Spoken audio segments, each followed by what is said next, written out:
ध्येय टीवी पर आप सुन रहे हैं न्यूज़ दिस आर।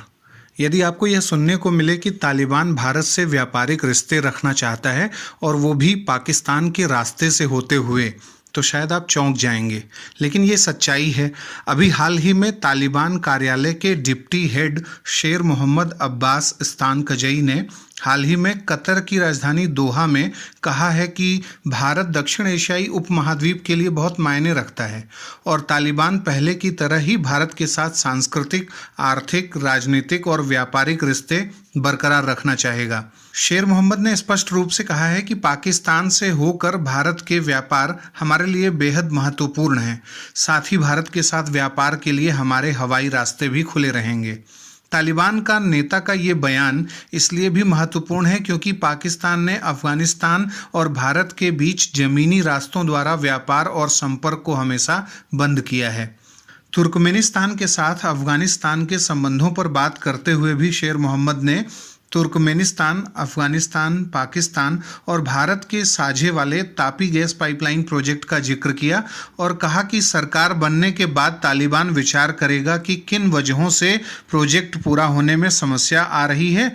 और शेर मोहम्मद ने भारत द्वारा विकसित किए जा रहे चाबहार प्रोजेक्ट का भी जिक्र किया और ईरान के साथ अपने रिश्तों का जिक्र करते हुए इसके व्यापारिक महत्व को रेखांकित किया। यहाँ हम भारत और अफगानिस्तान के व्यापार के बारे में या उनके व्यापारिक रिश्तों के बारे में भी थोड़ा ब्रीफ में जाने तो बेहतर होगा। वित्त वर्ष 2019-2020 में भारत और अफगानिस्तान के मध्य कुल द्विपक्षीय आर्थिक व्यापार $1.5 बिलियन पहुंच गया था। भारत का अफगानिस्तान को किया गया निर्यात करीब $1 बिलियन यानी $997.58 मिलियन के आंकड़े को छू गया था और अफगानिस्तान से भारत का आयात लगभग $530 मिलियन रहा। ये आंकड़ा इसलिए महत्वपूर्ण है क्योंकि 2019 में दोनों देशों ने अपने द्विपक्षीय आर्थिक व्यापार को $2 बिलियन तक पहुंचाने का निर्णय किया था और इतनी जल्दी तेज गति से विकास हुआ, देखिए कि $1.5 बिलियन तक ये पहुंच गए।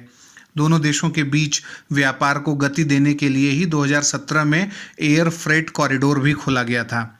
भारत और अफगानिस्तान के बीच एक वरीयता मूलक व्यापार समझौता यानी प्रेफरेंशियल ट्रेड एग्रीमेंट भी 2003 में हो चुका है, जिसके तहत भारत अफगान वस्तुओं को अपने बाजार में शुल्क मुक्त यानी ड्यूटी फ्री एक्सेस देता है। ये छूट अलग अलग अफगान सूखे मेवों यानी ड्राई फ्रूट्स के लिए 50% से 100% के बीच है। अब बारी है आज के सवाल की। अफगानिस्तान में भारत के द्वारा वित्त पोषित 5 सबसे बड़ी परियोजनाओं का नाम आप हमें कमेंट बॉक्स में बताएं।